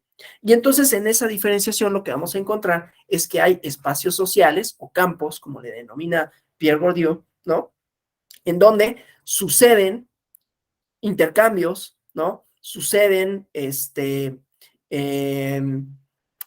este, interrelaciones, ¿no?, que tienen reglas propias, las reglas propias del derecho, ¿no?, o de los profesionales del derecho, ¿no? Antes, afortunadamente, aunque yo todavía lo veo en algunos lugares, ¿no?, el profesional del derecho era el traje, ¿no?, por ejemplo. Era una práctica, era como la vestimenta es lo que identifica al abogado, ¿no? Y entonces veías en la Facultad de Derecho de la UNAM, todos de traje, ¿no? Dices, ¿por qué? Y junto está filosofía, entonces la cosa era súper curiosa, ¿no? Y súper simpática porque unos estaban, ¿no?, que traían ahí apenas y algo de ropa más o menos limpia y más o menos decente, contra los otros así ultra sangrones, así con su corbata y con sus mancuernillas y un pisacorbatas y había un bolero afuera y, ¿no?, y zapatitos así, los otros andaban en chanclas, ¿no? Había unos que luego hasta descalzos, ¿no? Eran reglas propias, ¿no? Porque así se entendía. Tú llegabas a la Facultad de Filosofía de traje y pues a lo mejor te daban un jitomatazo, ¿no? O te veían raro. En la Facultad de Derecho llegabas con una jerga, con el pelo largo y con chanclas, y había maestros que no, todo puede entrar aquí, ¿no? Son reglas propias de los campos. Claro, otra vez se van flexibilizando. A lo que voy es que suceden intercambios. Y claro, lo de menos es la vestimenta, las palabras, ¿no? Yo luego no puedo evitar, y mira que lo intento, no puedo evitar hablar como abogado, ¿no? Y es así de, ay, ahí está el abogado diciendo cosas, ¿no? Sobre todo, claro, cuando hablas de derecho, pues es inevitable, pero a lo que voy es que tienes tu propia lengua, tu propio argot, tu propia forma, inclusive, ¿no?, de argumentar, ¿sí? Argumentar políticamente, argumentar jurídicamente, es diferente que argumentar de manera médica. Alguna vez, si han ustedes convivido con médicos, ellos también tienen una forma muy peculiar de hablar, ¿no? Y entonces a veces uno se corta, ¿no? Oh, no, es que ahí tienes una lesión en la dermis, que y dices, ¿por qué hablas así, no? Bueno, pues porque es el lenguaje propio de su profesión, y así nosotros, y así todos, ¿no? No sé si alguna vez hayan tenido oportunidad de hablar con un policía, pero también, ¿no? Afirmativo, te dices, ¿no? Porque ya lo traen así, ¿no? No es algo malo ni bueno, simplemente son las formas de interactuar. Y eso da la especialización. La especialización también da cuenta de un lenguaje compartido, que por un lado me posibilita dialogar en ese espacio, con ese campo, con esos profesionales, pero a la vez me diferencia de otros, ¿no? Porque comparto esas premisas, ¿no? Bueno, conflicto y sociedad, ¿no? Dice Marx en el Manifiesto del Partido Comunista, que es un panfleto, ¿no? Es un panfleto político para llamar a la acción política de los trabajadores. Por cierto, vean la película del joven Marx, porque está bien buena, ¿no? Yo tengo mi corazoncito ahí que medio late por Carlitos, ¿no? No totalmente, ¿no? Sería muy hipócrita de mi parte decirme marxista, pero pues tiene cosas bien interesantes. Entonces vean esa película. Pero el chiste es que en las primeras páginas, de hecho, el primer enunciado prácticamente del manifiesto del Partido Comunista dice que las relaciones, que las formas sociales se explican por la dominación de unos sobre otros, en todo tipo de sociedades, sean feudales o sean modernas, ¿no? Y lo que trata de dar cuenta Marx, que había leído a Hegel, ¿no?, es del conflicto, ¿no?, de relaciones antagónicas que provocan cambio. El conflicto es el motor del cambio. Yo en ese sentido estoy de acuerdo con Marx de que el conflicto es el motor del cambio, pero no necesariamente el conflicto solo de clase y solo económico. En el derecho, nosotros vemos la transformación de las instituciones jurídicas a partir del conflicto, ¿no? Que hay un resultado jurisdiccional O sea, que el Tribunal Electoral del Poder Judicial de la Federación resuelva, por ejemplo, que los partidos tienen que postular dentro de sus primeros lugares en las listas de representación proporcional a personas que sean parte de las distintas minorías del país, no es nada más una resolución que se le ocurrió a un magistrado. Proviene de alguien que hizo valer eso. Es decir, proviene de una persona que interpuso una demanda, ¿no? O varias, que interpusieron una demanda y que dijeron, queremos participar, ¿no? Claro, idealmente el conflicto pues se soluciona así, de manera jurídica, ¿no?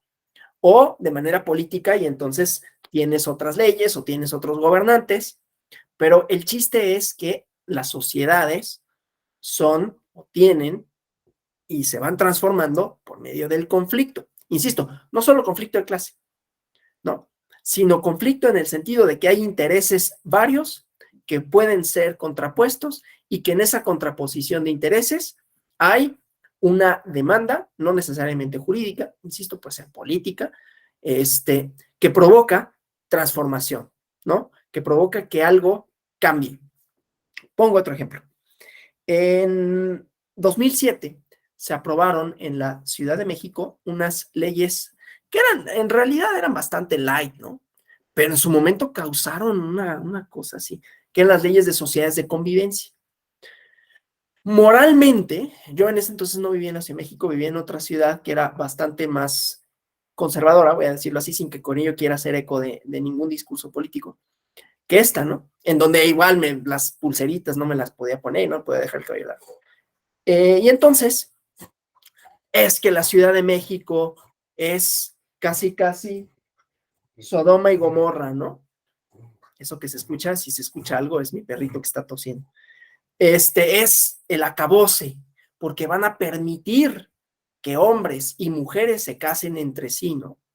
Sí, las sociedades de convivencia eran algo así como, no eran propiamente eso, había que inscribir la sociedad, o sea, pero sí permitían una convivencia que no fuera matrimonio, por un lado, y que no fuera entre hombre y mujer, por otro, ¿no? Luego aprobaron los matrimonios, ¿no? Los matrimonios, no solo, o sea, los matrimonios para todas, pues, entre hombres y entre mujeres y entre tránsito. El chiste es que eso fue producto de demandas. No fue, qué buena onda, a este gobernante se le ocurrió que es súper progre y entonces quiso hacerlo. No, van emergiendo conforme las estructuras que son plásticas se transforman y entonces personas que antes habían sido perseguidas, habían sido denostadas, habían sido minimizadas en sus derechos, dicen, pues no más, y quiero participación, y quiero que me reconozcan esta figura. Pero no es tan automático, porque hay otros que dicen, Nel, no te la reconozco, y ahí hay distintos argumentos, que son distintas elaboraciones, que son sentido común, y que son fenómenos, y que son discursos, y que ahí es donde está la carnita de la ciencia social, ¿no? Que es, no, porque el matrimonio es una figura que viene de tal, y entonces significa tal cosa, y por lo tanto no se puede cambiar su naturaleza. Yo lo único que diría es, no existe, ¿eh? O sea, lo inventaron. Y si tú inventaste algo, la verdad es que si lo inventaste lo puedes desinventar, ¿no? Y si lo puedes desinventar, la realidad es que no hay nada que por sí mismo te diga que esto solo puede ser una posibilidad, ¿sí? Pero bueno, eso con relación al conflicto. Va marcando los derroteros, ¿no? De la sociedad. El sentido común compartido ya lo más o menos lo expliqué, ¿no? Y esto de la complejidad, creo que ya es lo último. No. La complejidad de los fenómenos sociales, ¿no? Que ya decía, los fenómenos complejos no son aquellos que sean difíciles. Puede ser difícil o no estudiarlo, ¿no? Que dices, bueno, pues tengo que desgranar, tengo que ver cuáles son sus componentes, pero la complejidad la explicaba como los coches, ¿no? Distintos componentes, son muchos, ¿no? Y entonces una cosa, un fenómeno, una estructura, un sistema está compuesto de varias cosas. Un sistema social, decimos, es complejo porque pues tiene un montón, ¿no? Un montón de actores, un montón de instituciones, y no solo instituciones jurídicas, ¿no? Instituciones sociales, ¿sí? Pueden ser jurídicas o no, pero son instituciones sociales que conforman a esa sociedad, que nos dan cuenta de esta, ¿no? Y entonces son complejas en la medida que tienen muchos componentes y que esos componentes no son obvios, ¿no? Y entonces tratar de estudiarlos implica, pues eso, ¿no? Irlos más o menos separando, ver cuáles son, ver por qué son, ¿sí? Y esta complejidad va de la mano tanto con la modernización como la aceleración, porque una es continente y producto de la otra. No podríamos hablar de la complejidad sin la modernización y no podríamos hablar de la aceleración sin la modernización, ni de la modernización sin la aceleración. ¿A qué voy? Todo comienza, por lo menos para la ciencia social, con la modernidad, ¿no? Porque en la modernidad lo que se producen son cambios acelerados, ¿no? O sea, cambios más rápidos. En un libro que, o estoy citando a puros hombres, bueno, en un libro que se llama La Era del Imperio, de Eric Hobsbawm, él da cuenta de una cosa bien interesante. Dice, en 1914, las fronteras del mundo, el mundo se hizo más pequeño, ¿no? No físicamente, el mundo tenía las mismas dimensiones, la distancia entre París y Londres era la misma, pero los ferrocarriles, la tecnología, las comunicaciones permitieron que las distancias se acortaran. Y entonces, el enterarte de un acontecimiento, de un suceso específico, político, lo que fuera, era mucho más rápido de lo que había sido hasta entonces. Llegar de una ciudad a otra, desplazarte de un lugar a otro, igualmente. El mundo no cambió en su composición física, pero sí se acercó y por lo tanto, decía, se hizo más pequeño, ¿no? La modernización implicó tecnología, implicó cambio y esa fue transformación también en las relaciones sociales, en cómo se veían, cómo se vislumbraban, ¿no? Y desde luego, eso tuvo un impacto en cómo se constituyeron las sociedades, porque producto de la modernización, pues empieza a haber especialización, ¿no? Empieza a haber personas que se dedican a una cosa en vez de otra, que llevan a cabo determinada actividad, ¿no? Y entonces eso va aumentando el número de componentes sociales. Pero además es un fenómeno que escala, ¿no? En tanto va aumentando, también va aumentando el ritmo de cambio. Y vivimos, dicen sociólogos, sociólogas, vivimos en tiempos acelerados, ¿no? Rosa Hammond ha hablado de esta idea de la aceleración social, el cambio acelerado, ¿no? Esto lo podemos ver en un montón de cosas, ¿no? A mí me pasa, por ejemplo, que convivo con un adolescente ahora, por, por, por otras razones, que hay cosas que uno no entiende, ¿no? Del lenguaje adolescente. Entonces, el otro día leímos una cosa que era funear. ¿Qué rayos es funear? ¿Quién sabe? A ver, ¿qué es funear? Y el adolescente, 16 años, pues nos dijo que era funear, ¿no? A lo que voy es que cada generación va teniendo no solo su lenguaje propio, no solo su identidad, y siempre la generación más arriba va a decir así de, ay, estos no puede ser, tanto que nos esforzamos para hacerlo, y estos, yo no le veo futuro a esta generación. Eso siempre pasa, pero tienen, o cada vez más, es evidente la brecha entre unos y otros. La brecha entre mi generación y la anterior, la de mis papás, es más o menos grande respecto de la de mis papás con la de mis abuelos. Mis papás con mis abuelos no había tanta diferencia, aunque había algunas. Yo con mis papás ya hay muchas diferencias, ¿no? Pero yo con la generación que me antecede, hay muchísimas, ¿no? Yo ayer comentaba en una clase, ya no me acuerdo ni de qué, pero que, no es cierto, no era ayer, era el martes, son chicos de universidad, ¿no? El más grande tiene 22 años. Entonces yo les decía, cuando yo estaba pequeño, cuando yo estaba en la primaria y así, no eras consciente del bullying, ¿no? O sea, sí existía, o sea, a ver, sí había molestar a la persona, ¿no? Burlarte, pero no era tan grave. Es decir, a ver, era igual de grave, pero me refiero a que no se castigaba de la misma manera que se castiga ahora. Ahora hay muchas cosas que de repente dices o no dices, y es así como que, oye, eso no está bien, ¿no? Y cuando eso chico, la verdad es que nadie se preguntaba si estaba bien o no, lo decías, no estaba bien, ¿no? pero no estaba asimilada esa parte, ¿no? Bueno, esos procesos dan cuenta de cómo el cambio social, el cambio en nuestras formas, en las estructuras, en nuestro entendimiento del entorno, no solo se transforma, sino cada vez se transforma más, ¿no? Mis sobrinitos, que una tiene 6 años y el otro tiene 3, va a cumplir 4, manejan muy bien el celular, ¿no? Yo no manejaba el celular porque yo en mi edad no existían los celulares, ¿no?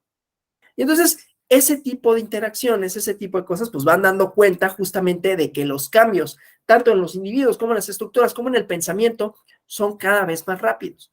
No necesariamente es mejor que haya esa conciencia de, oye, eso no se dice, ¿no?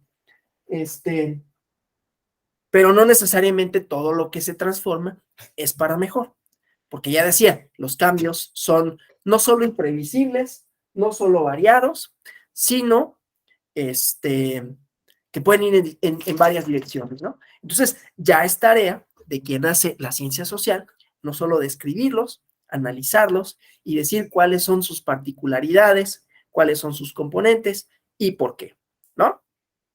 Vamos a la última diapositiva. ¿Ya se cansaron? ¿Ya los aburrí? ¿Vamos bien? Bueno, si se aburren, me dicen. La imaginación sociológica, ¿no? Voy aquí a verlos, ¿no? Importancia de cuestionar, ¿no? Esto que decía, el sociólogo se vuelve molesto, ¿no? No solo porque tiene la explicación, eso sí, ¿no? Tiene una explicación para todo, ¿no? Todo tiene, no, y te empieza a echar un chorro, luego de temas que ni saben, ¿no?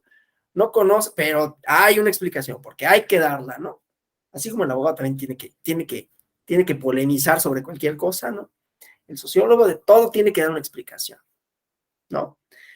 Inclusive, esto lo digo como medio en broma, medio en serio, ¿no? ¿Cómo saber si alguien es un sociólogo? Pregúntale sobre algo y te va a decir, es que es complejo, ¿no? Dice, no, bueno, pues sí, qué bueno que me lo dices así, ¿no? Bueno, pero lo importante es cuestionar. Pero aquí decía, hacer las preguntas clave, ¿no? Que no son, otra vez, no son obvias. Toda investigación social empieza con una pregunta, ustedes lo habrán visto en algún momento, la pregunta de investigación. No solo social, ¿no? También las investigaciones en ciencias duras empiezan con una pregunta de investigación. ¿Por qué sucede esto? ¿A qué atiende? ¿Cómo sucede? ¿Cuántas veces ha sucedido? ¿Por qué ha sucedido de esta manera? ¿Sí? Pero en la medida en que nosotros, y esto va vinculado con la parte de la filosofía, ¿no? Los niños preguntan todo. ¿Por qué el cielo es azul, no? Ay, pues porque es nitrógeno, ¿no? Su mayor parte del nitrógeno es un gas que es azul. ¿Y qué es el nitrógeno? Chihuahua, no, pues es un gas, ¿no? ¿Y qué es un gas? Y así, y así, y así, ¿no?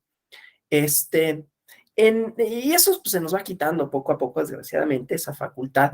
Pero la importancia aquí no solo es decir, porque si es eso, no, sino de cuestionarnos todo aquello que damos por sentado que existe y que existe de una determinada manera y que existe de una determinada manera por una serie de porqués, ¿no? Habría que empezarnos a preguntar esa primera parte, ¿no? De por qué sucede algo, cómo sucede y si me satisfacen o no los porqués inmediatos, ¿no? ¿Por qué actuamos de una determinada forma ante un fenómeno X? Y podríamos actuar de otra si no, ¿y por qué? ¿Sí? ¿Por qué los chicos de ahora utilizan la palabra funear? ¿No? Que yo no sé, todavía no me quedó muy claro qué significa. Creo que como exhibir en redes. ¿Por qué? ¿No?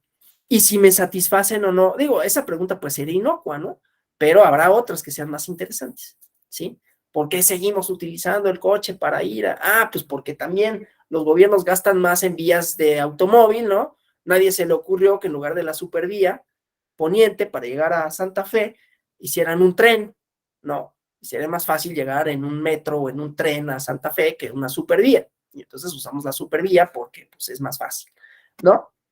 Entonces ahí hay un porqué y si ese me satisface o no, ya veré, ¿no? Y ahí hay unas cuestiones políticas, pero bueno, entonces el chiste es cuestionar y no dar por sentado que las cosas existen porque sí, o que existen de una determinada manera, o que las explicaciones que hay para la existencia, sobre todo los fenómenos sociales, ¿no? De todo lo que nos rodea en nuestro mundo social, nuestras formas, nuestras actitudes, nuestros discursos, y pues también habría que ver cuáles son, a qué obedecen, ¿no? Entonces, por eso la importancia de los cuestionamientos. Teoría social e investigación, porque no podemos desdeñar la teoría, no podemos decir eso de a tu teoría le falta calle, la calle está bien, en la calle vamos a encontrar justo la carnita, ¿no? Vamos a encontrar de, no soy el único que tiene un perrito y que no tiene familia y que vive solo y que está en sus avanzados 30, ¿no? Eso a lo mejor me dice algo de mi entorno, eso a lo mejor me dice algo del mundo en el que vivo. No necesariamente me dice algo, pero me puede decir algo. Y entonces eso, pues lo tengo que vincular con una serie de conceptos. No nada más es lo que, bueno, pues sí, me dice algo y yo me arranco de ahí para decir lo que sea. Primero porque seguramente eso que yo me pregunté ya se lo preguntó a alguien más. Y seguramente ya dio una explicación. Y en esa explicación seguramente hay una serie de conceptos con los que puedo yo no estar de acuerdo, pero los tengo que tener en mente. Si yo creo que, mira qué buena idea, mira lo que se me acaba de ocurrir. Hay gente como yo que tiene perritos y no hijos. Qué novedoso, voy a hacer una tesis doctoral de eso porque nadie más lo ha hecho. Yo estoy seguro que hay mil tesis sobre eso. Lo han abordado quizás de otra manera y entonces yo voy a decir, bueno, ¿qué voy a abordar de eso? ¿No? ¿Qué me dice no solo la teoría social sobre la acción y la estructura? Lo quiero abordar desde un punto de vista económico, lo quiero abordar desde un punto de vista discursivo, ¿no?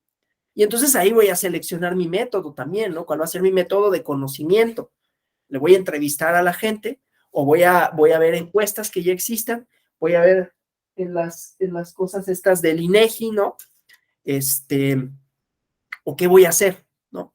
Entonces, ¿cómo voy a vincular mi intuición, mi idea, mi cuestionamiento con explicaciones que se han dado o sobre ese fenómeno, sobre fenómenos análogos o sobre cosas que pueden englobar a ese fenómeno, ¿no?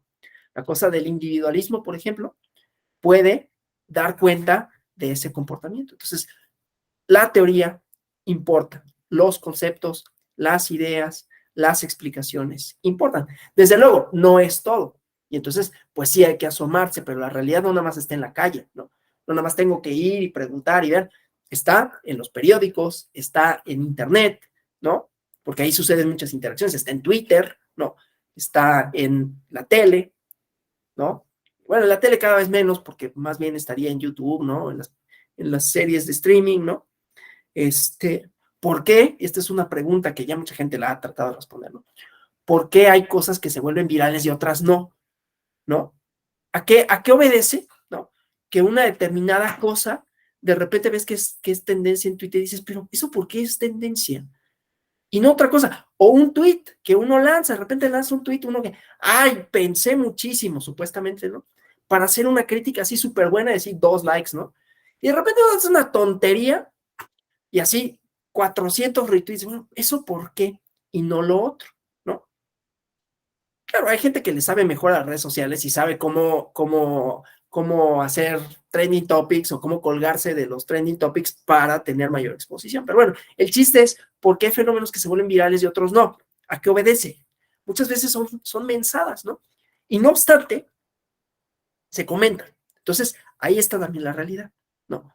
La metodología importa, así como importa la teoría, importan las preguntas, importan nuestros compromisos intelectuales previos, ¿no? Que es esto, acción, estructura, que eso va a determinar mi teoría, y eso va a ir ligado con el método, ¿no?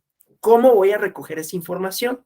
Voy a hacer entrevistas, para que les gusten entrevistas, voy a hacer grupos focales, voy a hacer análisis de discurso, o voy a hacer estadística, ¿no?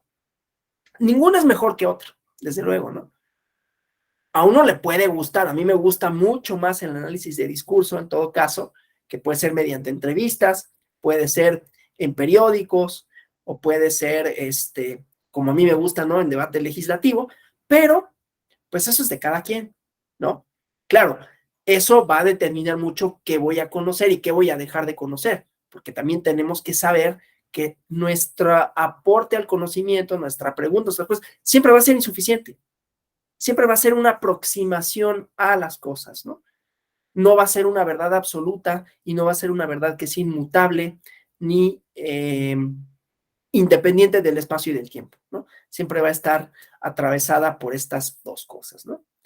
Y nunca prescindir de lo histórico, ¿no? O sea, siempre los fenómenos que ocurren dentro de contextos, y esos contextos no son aislados, como decía, del tiempo y del espacio, ¿no? De manera tal que la transformación, por ejemplo, en nuestra idea de matrimonio, pues tiene una historia, ¿no? Y esa historia, pues obviamente es conflictiva, ¿no? Tiene distintas formas de explicarse, distintas formas de manifestarse, pero los conceptos, la historia, todas ellas importan para esto que nos ocupa, ¿no? Bueno, pues yo hasta aquí, no sé si tengan alguna pregunta, algún comentario con relación a lo expuesto, ¿no? Para concluir, yo diría, el pensamiento crítico, las habilidades de pensamiento crítico, pues están inmersas en las ciencias sociales porque se basan sobre todo en cuestionarnos, cuestionar todo aquello, insisto, que puede ser o no evidente, ¿no? Con relación a nuestro mundo social, a nuestras interacciones con las demás personas, cómo nos referimos, cómo nos vinculamos, y ahí siempre será ¿por qué? ¿Qué nos vinculamos de esta manera? ¿Por qué nos referimos a esto de esta otra? ¿Por qué existe esta institución? ¿De dónde viene?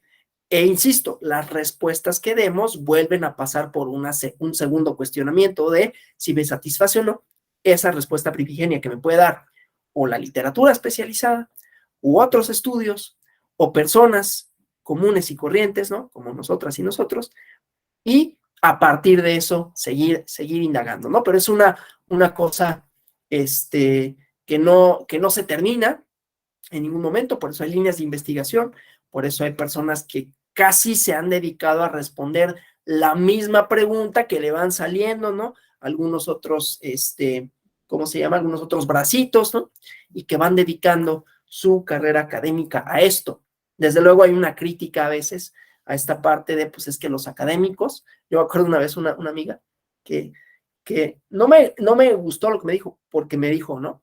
Es que los académicos, y yo estaba pensando en ciencias sociales, ¿no? Desde luego, me dice es que los académicos no, no van a no están vinculados con la realidad, y yo, más allá de que la realidad otra vez es un problema filosófico, ¿no? Ahí está el diplomado en epistemología jurídica, pero pues ese es el objeto de estudio, por lo menos en ciencias sociales, pues eso es lo que yo trato de estudiar, eso es lo que trato de dar cuenta, ¿cómo que no me vinculo con la realidad?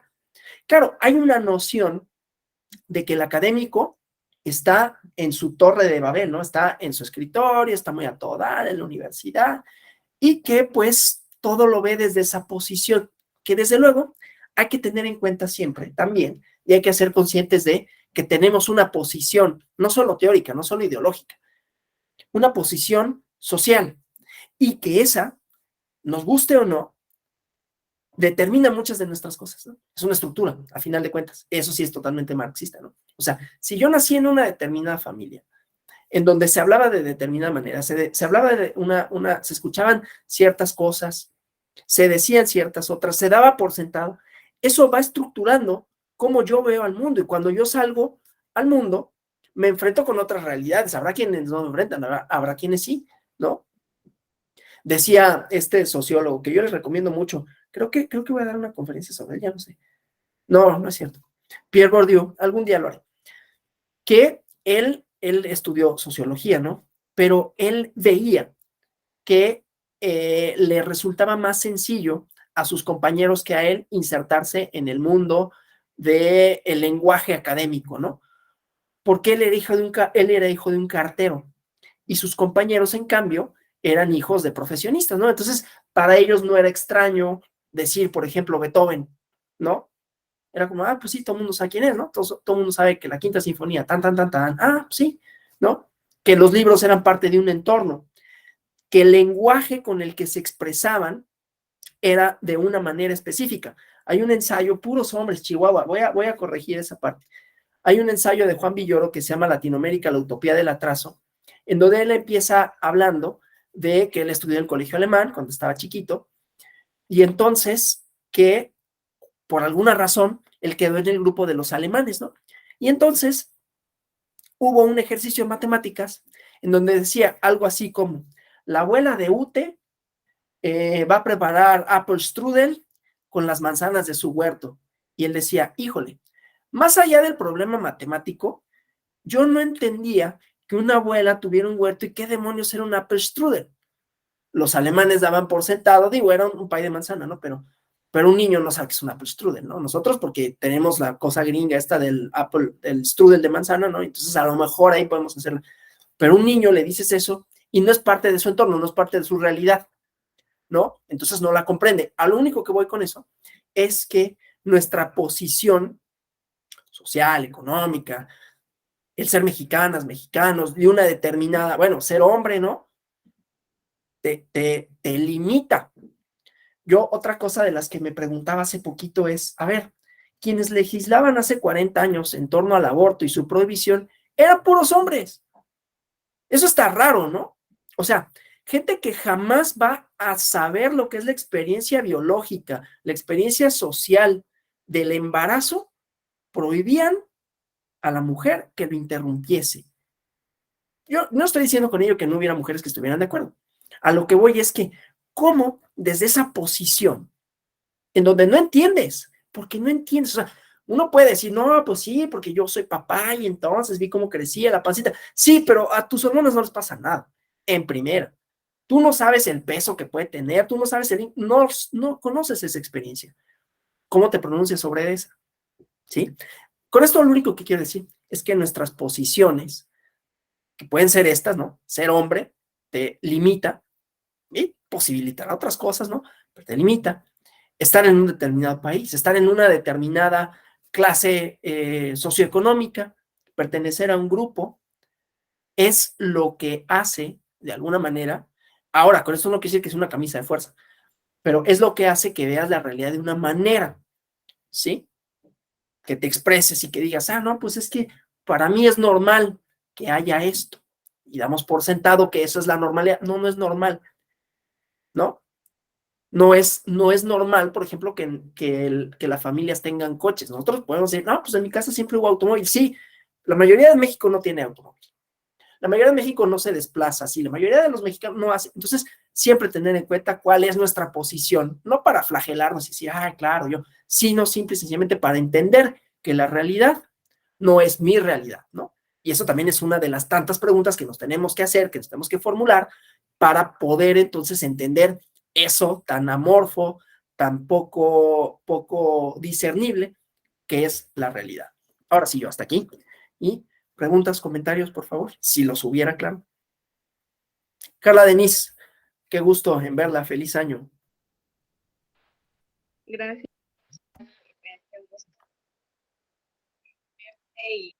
Feliz año. Bueno, buenos días, compañeros.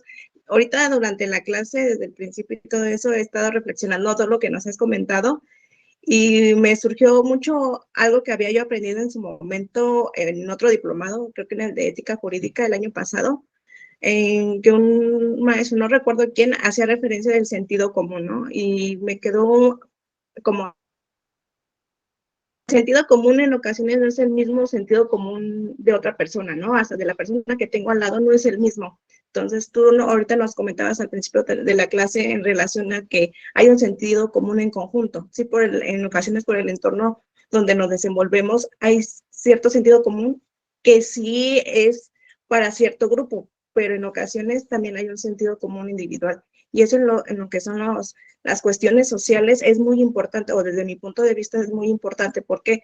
Porque nos permite entender las diferencias que hay entre uno y otro desde diferentes perspectivas. Y eso busca la manera de pensar más allá, ¿no? Ayer creo que Julio o César hacía referencia que había veces que somos como borreguitos, ¿no? Que lo que nos dicen hacemos o por moda o por comodidad, y dejamos a un lado ese pensamiento crítico del entorno social, de lo que está pasando actualmente, ¿no? Entonces, ahorita con tu clase de desarrollo y con los ejemplos muy precisos que nos comentabas, creo que sí nos damos cuenta que en ocasiones hay una gran diferencia de un estado a otro, ¿no? Yo soy originaria de allá de México, radico actualmente aquí en Michoacán, pero te das cuenta cómo cuando cambias de lugar es diferente la perspectiva, la forma de vida y la forma de pensar, ¿no? Como tú nos pones el ejemplo. Yo llegué aquí a Morelia, venía de México, de una secundaria, y el usar collar, pulseras, pues te las quitaban aquí, ¿no?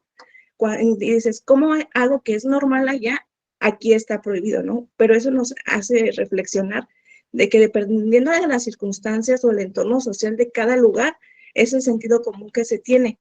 Entonces, al ir al origen, podemos entender el por qué se está teniendo esa percepción, ¿no? Entonces, el pensamiento crítico, creo que en lo que tú nos comentabas, es muy importante. Ir al origen del por qué en estas situaciones sociales se está viendo de esa manera y cómo en su caso poder pensar más allá y no quedarnos solamente con lo que nos dicen. Es lo que quería comentar, Alonso. Muchas gracias. Gracias, Carla. Sí, sí, efectivamente es así como lo comentas, que el sentido común no nada más es esta deducción lógica que podemos hacer de las cosas, sino que varía dependiendo de las costumbres, dependiendo de los momentos, dependiendo de la historia. O sea, por ejemplo, en este ejemplo que decía del funear, pues para los adolescentes es normal hablar así, ¿no? Y uno dice, ni te entiendo, ¿qué es eso, no? Y así como esa hay otras palabrillas, ¿no? Que utilizan y que dan cuenta de cómo vislumbran su entorno, de cómo lo entienden y cómo se relacionan, y que justamente eso es lo que estructura sus posibilidades de comunicación, que va de la mano con eso, el sentido común, ¿no? O sea, es el dar por sentado que ciertas cosas suceden de una forma, ¿sí? Pero claro, no todas suceden así. O sea, sí, puedo dar por sentado que cuando está el semáforo en rojo, bueno, no puedo darlo por sentado en la Ciudad de México, ¿no? Pero que se van a parar con una probabilidad como de 80-20, ¿no? Que se van a parar. Puedo dar por sentado que si estamos, no quiero con esto hablar mal de México, me encanta vivir aquí y todo, pero que si estamos, no sé, en Alemania, pues el rojo todos lo van a respetar. Pero, por ejemplo, no puedo dar por sentado que mis formas de comer son las únicas posibles. El utilizar cubiertos, ¿no? Por ejemplo, a mí una vez me llamó mucho la atención, esto no lo digo porque sea malo, simplemente es una costumbre distinta y que yo no lo daba por sentado y los otros sí, entonces ahí hubo un código que no funcionaba, ¿no? Justamente en esta otra ciudad en donde viví, no digo cuál era porque no quiero que se malinterprete que estoy hablando mal, ¿no? Me invitaron a comer a casa de un amigo y rezaron al principio, ¿no? Yo no estaba acostumbrado. No lo digo como que estuviera mal o estuviera bien, simplemente era su costumbre y entonces como yo no la tenía, yo me sentí como fuera de lugar, ¿no? Entonces, eso que ellos daban por sentado que tenía que suceder antes de comer, yo no. Y ahí había una ruptura, digamos, comunicacional. Bueno, no sé si hay alguien más que tenga preguntas, comentarios. Si no hubiera nada más, yo les... Ah, sí, Laura Elvira Jiménez. Doctor, buenos días, muchas gracias. Escucho que el individuo, las personas, están relacionadas con su entorno, con las estructuras. Sin embargo, bueno, también hay otras posturas acerca pues, del individualismo, ¿no? Entonces, este choque, a ver, la persona, mi pregunta es, ¿usted qué es lo que piensa? Porque puede haber un grupo de personas que estén en el mismo entorno y no necesariamente van a pensar de la misma manera, ¿no? Sí. Entonces, ¿cuál es el impacto? ¿Cuál es la afectación o el porcentaje de qué es la persona? La persona es de acuerdo a su entorno, la persona es de acuerdo pues a su individualismo. Y si me puede ayudar con alguna bibliografía para empezar a estudiar el tema. Muchas gracias. Claro que sí. Empiezo con la bibliografía. Le recomiendo, es que estoy pensando, a ver, tengo que recomendar mujeres porque tengo todavía, y de verdad que estoy consciente de que tengo ese sesgo. Ahorita se me va a ocurrir alguna mujer que haya trabajado este tema, pero bueno, de entrada le recomiendo el libro del profesor Fernando Escalante Gonzalo, que se llama Una idea de ciencias sociales, que ahí va dando cuenta de esto, ¿no? De lo otro, de qué configura, bueno, lo que pasa es que obviamente esto se ha visto así hasta cuando hacen ejemplos de hermanos, ¿no? Que a pesar de haber sido educados en la misma familia, tener un entorno compartido, tienen ideas distintas de la vida, ¿no? O sea, mi hermana, por ejemplo, yo que no tengo hijos y que no voy a tener, mi hermana tiene 2 hijos, ¿no? Claro, ella vive en otra ciudad, pero vivimos ahí también muchos años, ella y yo me regresé para acá, para la Ciudad de México. Entonces, no es que el entorno, digamos, y la familia y la estructura en donde nos movemos determine completa y absolutamente nuestro comportamiento, porque hay una parte psicológica que ya tiene que ver con el desarrollo de nuestra persona, que ya tiene que ver con nuestras preferencias, ¿no? De cómo evaluamos el entorno. Entonces, no hay una definición única para decir, bueno, lo que pasa es de que si tú eres así, entonces vas a ser de esta manera, porque hay otros elementos, hay elementos estructurales que podrán ser los mismos, pero hay elementos individuales que, insisto, pueden ser tanto psicológicos como pueden ser de, no sé, de alguna otra índole que nos lleven a ver diferencias, ¿no? No obstante, entre mi hermana y yo, a pesar de que haya esas diferencias, pues también hay códigos, digamos, comunicacionales compartidos, ¿no? Y cosas que damos por sentado y que ya sabemos porque crecimos en un entorno más o menos similar. Entonces, la respuesta sería, el entorno influye, pero no determina, ¿no? Porque habrá otros factores individuales, personales, psicológicos, que también jueguen en esa confección, digamos, de la persona, ¿no? Y además, pues cada quien vive circunstancias distintas, a pesar de que hayas nacido en el mismo entorno, pues ella es mujer, o sea, su experiencia, por ejemplo, de vida es distinta de la mía, ¿no? Y no lo digo para bien, pero ella la cuidaban más, por ejemplo, que a mí, ¿no? Cuando mi hermana no iba a la escuela por alguna razón, yo me regresaba solo a casa, ¿no? Pero si mi hermana estaba, entonces pasaban por nosotros, ¿no? O sea, había una protección. Yo no digo que esté bien, ahora digo, no estaba bien que hicieran esa diferencia, ¿no? Aunque puedo entender por la generación de mis papás, pero bueno, entonces su experiencia de vida es otra. Ya desde ese hecho hace que su psique se conforme de una manera distinta, ¿no? Pero bueno, esa sería más o menos la respuesta. Y sigo pendiente de un libro, ahorita sigo pensando hay otro libro, que es también de hombre, pero que se llama La imaginación sociológica, que puede resultar interesante, ¿no? Julio César Barreto, por favor. Muchas gracias, doctor. Compañeros, rápidamente, nada más para, de verdad, felicitarlo. Muy buena Gracias. charla.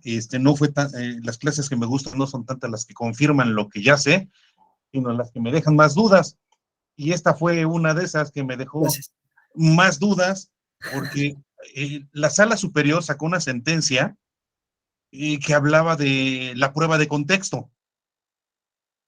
Creo que fue ahí el tema del narcotráfico, no recuerdo si fue la elección de Michoacán, pero yo sigo estudiando esa sentencia y aún no la logro entender. Y creo que con su charla me deja mucho más dudas, pero de verdad creo que fue una excelente clase, de verdad. Muchas gracias. Excelente día, compañeros.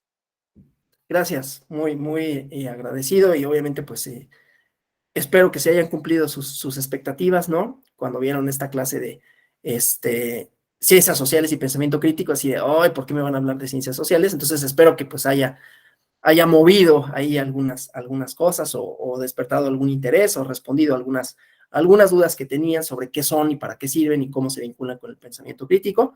Aquí, bien, muchas gracias. Ya pasaron aquí el PDF de la unidad de ciencias sociales, que creo que puede ser un libro muy interesante porque es muy crítico además de la ciencia social. No crean que dicen esto es el non plus ultra del conocimiento. No, les da una muy buena repasada a las ciencias sociales, ¿no? Lea el trabajo de Natalia Mendoza Rockwell, se llama Conversaciones en el Desierto, quizás les pueda servir, que es una etnografía, ella es antropóloga. Lean el trabajo que de ese voy a dar una conferencia pronto, que ahorita se me olvidó el nombre, Marshall Salins, ¿no?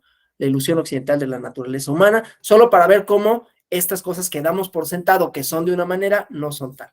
Pero bueno, muchas gracias, que tengan un feliz fin de semana que ya se acerca, feliz jueves, nos vemos en alguna otra sesión de esta o de otro diplomado o en alguna otra charla. Como saben, pues sigan pendientes de las actividades de la Escuela Judicial Electoral y pues que les sean provechosas. Que pasen buen día. Hasta la próxima. Buenos días, gracias. Gracias. Gracias, buen día. Gracias, muchas gracias. Muchas gracias, Doc. Buenos días. Buen día, gracias a ustedes. Gracias, Cristian. Nos vemos.